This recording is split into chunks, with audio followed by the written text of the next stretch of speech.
I want you to know that like this, when we have something come up, when we come together, like I'm taking care of my system.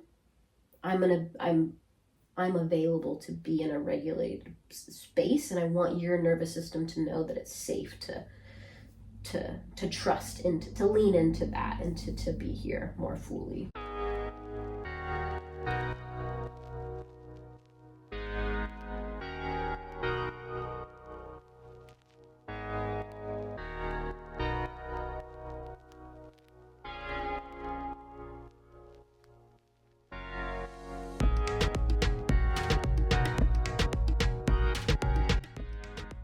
Hi beautiful beings, my name is Brittany. And I'm Bridgette. And today we're going to be talking about navigating your partner's nervous system.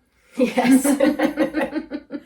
Yeah, we had a question on our last video about this, or just a comment asking if we could share more about that, about navigating our partner's nervous system, when really it's about navigating our own nervous system, because we're always experiencing the world through our nervous system, even if we're perceiving our partner's nervous system. Yeah.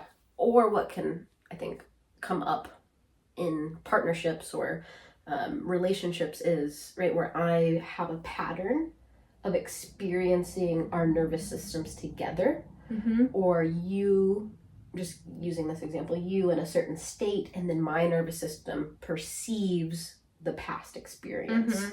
So the nervous system's an interesting thing because it likes to store data. Right. I mean, in an effort to help us. Right, yes. It wants to protect us. And to like form patterns that make things easier for us so we know how to react. But sometimes things change and we need to update our system. Yeah, definitely. We've done a lot of system updates. We continue to do system updates, which I think is it's a great practice in partnership, because if you're watching this, like us, you're probably an ever-evolving being who wants to grow. And as you learn more about yourself, you're going to change. And the way your nervous system responds to the world around you is going to shift. And that's a really important and sometimes challenging practice in partnership, where you've had patterns in the past. Yeah, I love that.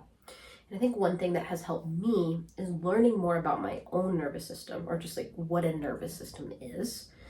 Because there's different states, and where I think there's not a lot of awareness on like, well, how do I feel when I'm regulated and how do I feel when I'm dysregulated, right? And really having the distinction between the two, and knowing that a dysregulated nervous system has different forms, right? So we can be in fight or flight, or just feel like the heart is racing, I feel anxious, I feel like everything is out to get me, right? And then we have more of like the freeze or the shutdown response, where it's just like, I feel nothing, I feel numb, I feel like I'm not even like really here. And usually this one is tricky. This used to come up for me a lot, things would be so overwhelming that I could, like, it was like my nervous system was just shutting me down because I couldn't handle what I was perceiving. Yeah. And then we have the fawn response too, which I love that that's been brought into science more recently, because I think that one I relate to a lot, and I think a lot of people do. Yeah. Yeah. You want to share? No, you share about it. I just think about a little fawn. Yeah. Yeah. Yeah, I feel like there's an element of freeze for me there, but then almost like tiptoe, like trying to like, hey, mend, tiptoe, take care of things unobtrusively. Yes, definitely. Yeah. So knowing, right, like knowing maybe what state your system likes to go to, or maybe it likes to jump between all of them at different times, and then also knowing your partners and how they can trigger each other. Yeah, and then what a relaxed, grounded nervous system feels like for you. Is more peaceful, present, calm. Your heart's beating not like too slowly, not too fast. It's regulated. You feel relaxed in your body. Yeah, and a cool tool to just, like, if you know you're going to be having big conversations, and conversations in the past felt really triggering, but you've been doing work, but you want to, it's feeling hard maybe to allow room for the nervous system to change or believe that it can change.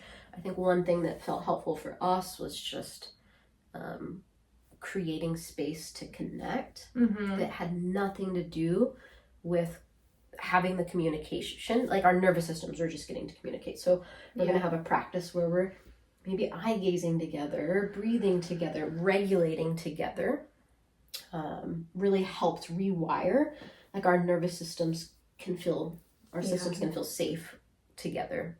So that's a helpful practice. Yeah, just like coming together, holding each other while you breathe together, just like being able to drop into your own parasympathetic state while your partner is. Yeah. And two, like, something, if there's one partner that maybe feels a little more dysregulated, or like, knowing that maybe that partner, you could have like a practice container where you're like, okay, when you're in, so when partner is in stressed state, maybe the more regulated partner can practice holding. And sometimes it's challenging for someone that's in a dysregulated state to receive love. Totally. Right? Like, you just want to push it away. You don't want to be touched. And it's different for everyone. Yeah. But so practicing, right? Like, I'm dysregulated, you're regulated, you're holding me. Yeah. And not just like holding me, but we're trying to attune, right? Like, we're trying to calibrate our nervous systems together. So we're trying to find this like synergistic breathing rhythm. Yeah, and I think an important reference point here is that the practice of this is taking us out of our minds and the story and just getting us into our body and diffusing the stress response, just acknowledging it and helping like reground in a state of homeostasis. And it's not that whatever we're thinking or making something mean doesn't matter, it can still matter, but to just put a pause button there and to commit on a personal level, and then in the partnership to doing this other practice right now, it will make whatever the mind feels is important have more space to come through in a way that will actually land for you or the partner. If it turns out that like a conversation or, you know, figuring something out internally for yourself is important, this won't take away from it, but it's important to pause so that we can ground in the body first, or else we're just going to be reacting from a dysregulated state or from a story that's actually not grounded in like truth and love. Yeah. I love that you mentioned this, because I think one thing that has been really helpful for me is knowing that I'm not really capable of communicating, having a healing, impactful conversation when I'm in a space of dysregulation. Right. Yep. There's like not a lot that can happen from that place, because if one partner is dysregulated, eventually probably the other partner is going to start to feel that dysregulation. Totally. And so maybe we could talk a little bit about our experience, the evolution, right? Because for sure, when we were first navigating bigger things that were coming up, communications, conflicts, just big talks, life decisions, it was challenging for us. And we didn't have practices in place. Like, we hadn't set up our relationship with these practices of like co-regulation, or even we didn't even have a lot of time and space to drop in together, except like certain nights of the week after Ilya fell asleep, if he didn't wake up. Like, it was really, we weren't set up to really take care of ourselves in that way. So we got to experience a lot of triggers and dysregulation and feeling the impact of one another's nervous systems. And I think that like if I look at the evolution of our relationship, I've seen us both be in different roles of like, how we navigate that dysregulation, whether we're pulling away or clinging, or how it's happening based on where we're at that time. And that's shifted over time as well. Yeah. Yeah, and one thing I want to name here is because we didn't have a lot of time, maybe like in year 2, 3 of our relationship, or like year 5, 6 of our relationship now, we really had to learn these tools. They became even more important. Right, because maybe we only had an hour or less sometimes to navigate a situation. We really had to learn how to sync up together. And that came from us doing a lot of this work on our own. We did a lot on our own. Right, like learning how to self-regulate, learning like when I'm triggered, how do I come back to my breath? And the nervous system is really beautiful because it is, it adapts so beautifully to what we practice. And so if the practice is something happens, my heart races, I'm stressed, and that is my practice, I don't have a way to calm myself down, to attune, to regulate, then that's going to keep happening. But if you're starting to interweave some practices of, like tuning into the breath, maybe some somatic movements, some shaking, so we're talking just about self-regulation here, some time in nature, music. Yeah, maybe taking a bath, a cold plunge, whatever it Crying. is. Yeah, whatever your tool is. Once you start to practice that and learn, right, teach your system that you can calm down in times of stress. And I like to call this just like stress resiliency or nervous system resiliency. And it's one of the reasons I love the cold plunge, is because, right, like when our system is in stress, if we can breathe through it, right, so using the cold plunge as an example, you get in the plunge, your system's starting to freak out, it's cold, you start to lose your breath, panic, but you can breathe through it. And once you breathe through it and calm, it's like bliss. You could be in there forever. Maybe it's not bliss, but it is like... You probably couldn't be in there forever, but I think you do reach a place of calm, and that's really empowering. Yeah, and so that is the practice, is like, how can you reach a place of calm in a stress state, and learning to do that on your own, and then bringing it to your partnership, like we're talking about this co-regulation practice together. Getting to rewire our nervous systems in conjunction with each other is really impactful. Mm-hmm. Yeah. We had a big experience. I had a big experience come up a couple days ago, and it's the first time in a while, and it felt really jarring for me. And it kind of it came on the wings of like, I've been studying more human design and learning more about myself, and where I have an open emotional center, Bridgette is defined there. So I felt really validated in that. I feel really impacted by Bridgette's emotions. And it felt really great to get to like feel validated in that way, because sometimes, for example, we'll be like watching a movie or something, and it doesn't seem that it impacts Bridgette the way it impacts me. Like I feel I feel into people and their experiences a lot.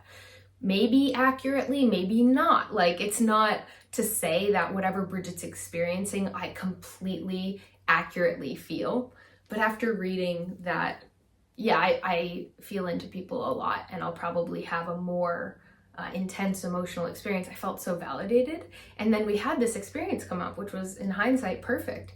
And I just felt so much about it. And for the first time, I felt validated that I shouldn't be different. And I think that was really important for me, because there's so much work I've done around autonomy and loving people where they're at, and also taking care of yourself. And I've done so much work there, but at the end of the day, the energies were around impact us. And that's really important to know and to be able to co-create from. And it's not realistic, for example, like if your partner is regularly stressed out, for you to not feel that stress. You're going to feel that stress because we're human, and that's normal. So I kind of got off on a tangent there. But for me, the latest step in this has been really honoring like that I feel things deeply, and letting that be okay, and having it be even more important that I have strategies in place if I am perceiving that Bridgette's moving through something that I'm feeling impacted by. And one of those strategies is that we implemented the other day is us getting to talk about it and understand what's actually going on. Because what I was perceiving was going on, or how it was landing for me, was different than what was going on for Bridgette at that time.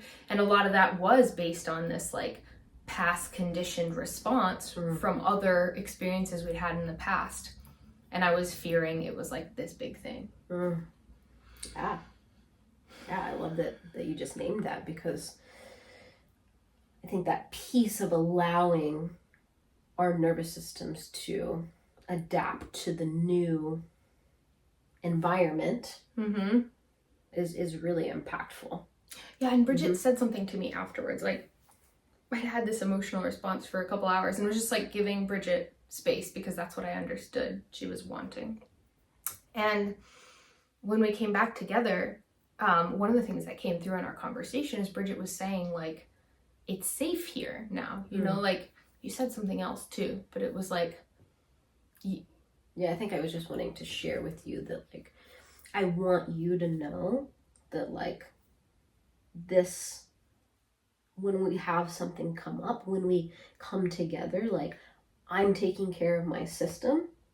I'm available to be in a regulated space, and I want your nervous system to know that it's safe to trust and to lean into that, and to be here more fully. Totally. Yeah. And I think that is a fear for me, is like coming back together, that my fear is like that Bridgette will be like angry or dysregulated.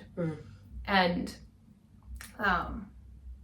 yeah, and it's interesting because when this stuff has come up, when there's nothing that we need to do together, like if we have, cool, there's plenty of time, we can go like regulate in our own spaces and come back together, we've done great. I feel really confident in that experience. But it happened to be at a time where like we needed to come together to cook that night and the next morning, and I was feeling overwhelmed because it was time to cook together and I didn't know how to be in the same space.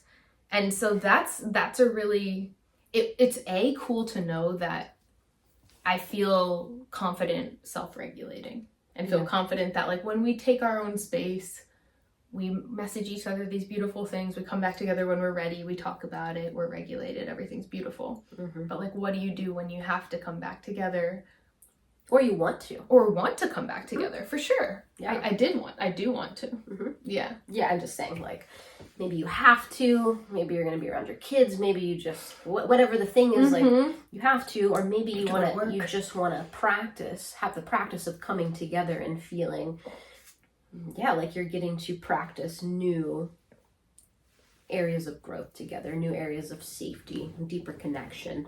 And maybe, so we're specifically talking about like coming back together when maybe there's been something big that has come up. Maybe you're not both completely regulated. Right, there's space taken. You're coming back together. Yeah. I love this topic. It's so powerful. Because, you know, I love this topic. I say it often, but we see the world through the lens of our nervous system. And so if we can really practice regulating our nervous system, knowing our nervous system, building a loving relationship with ourselves, and then getting to bring that into areas of connection, there's so much healing that happens in that space. And you know, we have grown so much in our communication because our nervous systems feel safer together. And that's, been really impactful for just the levels of depth in our communication, and you know, being able to hold each other in that space, or to really lean on each other in a way that feels beneficial. Yeah, totally. And for me, when we do come back together, like naming your intention is helpful. Bridgette named her intention at the start of our conversation when we came back together, and that felt really grounding for me and for my nervous system, which felt like off balance at the time. And then I noticed like my main intention when we come back together is to hear you. I think because my experience has been when I witness you take space to process something that you're moving through, what feels the most like grounding and healing for you is to be heard afterwards. Mm-hmm. And it's really helpful for me to have that, like, because there'll be, there could be triggers in those moments, like something is heard and then there's a part of me that feels inadequate, feels fearful, it's judging me, it's making it personal, it's making it about me. And to just like have that place to go back to, like, I'm hearing Bridgette, maybe I'm even reflecting back to her what I hear. It's really helpful for me. Yeah, I love that. And another piece is trying to share from a place of I, or from a place of I have a story about this, instead of saying like, because you said, or because you did, or you did this thing. And so I think really trying to communicate from a place of personal responsibility, because, and so just to take this deeper, Brittany had shared something that brought up, there's like a continuation of shares, and it triggered something within me that I really needed to process. And right, it wasn't necessarily Brittany didn't do anything. Like, I was having an experience and a story based off something Brittany said, and so I was really trying to communicate from that space, and I think that was really helpful for us. And because then it doesn't feel like, because that's not even true. Right. So if I'm sharing that like Brittany did something to me, that's not a true thing, and then it's hard to hear and hold that. It's really hard for the nervous system. So if we can really stay in a place of integrity, personal integrity, and communicate from that I place, it's easier to hear and be like, oh yeah, that makes sense. That could feel that way for you. Yeah. Right. It's it's just a little softer to hear. Yeah. Another thing that we have tended to use as a tool is messaging. I know, like, Bridgette has sent me very loving, helpful messages for me when she has taken space. And I think my system has come to, like, it's used to them, and it's really helpful to receive what Bridgette's experiencing in this like condensed form that I can understand without us being face to face and having to navigate a conversation right away. And one of the things that Bridgette shared in this last message was like acknowledging how it could be feeling for me, and that she could imagine parts of me feeling like abandoned. And that was really helpful for me, because I think in the latest chunk of our relationship, that has been my experience, is like when Bridgette wants to take space, when I perceive that she's triggered, I can feel abandoned. And then the reaction can be either to cling on or to like really pull away. And mostly it's been like that fearful clinging, which has been cool for me to experience because it wasn't my pattern in any past relationships. And so I think that you can see, it's like depending on each person's whatever wiring, it impacts everyone. And so knowing what your conditioned response in relationship to your partner can be, and vice versa, at this current time, it can help you speak to the parts of them that could be coming up at that time. Yeah, and knowing that in the past, what has been even harder is like, if I do feel really fearful and I cling, like go after Bridgette and don't give her that space, my experience has been that it's worse. Like, she really just needs that space. And so that's a way that I can like honor her. And then she was simultaneously honoring me by saying like, I know that parts of you could feel abandoned, and like, that's not what's happening right now. Yeah. I love this topic.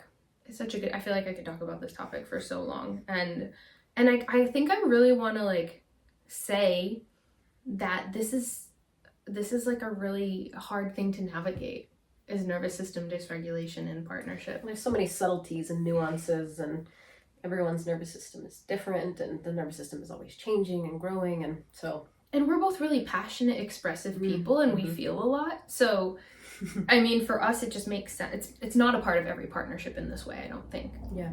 But I think it can be like a healthy part of a thriving partnership if you know how to take care of it, and to know like it's not going to be perfect every time, and that's okay. And like how you come back together matters a lot. How you celebrate the ways you're growing matter a lot. And then knowing like we're human and we're here to have a human experience. We're not here to do it perfectly. Yeah. Reading Nonviolent Communication is really helpful for us. Yeah. Yeah, great book. Great book, great tools. I'd love to hear how this lands for you. Love to hear any reflections, questions that you have about nervous system, having conversations with your partner. Yeah. I hope this was helpful. Thanks for being here.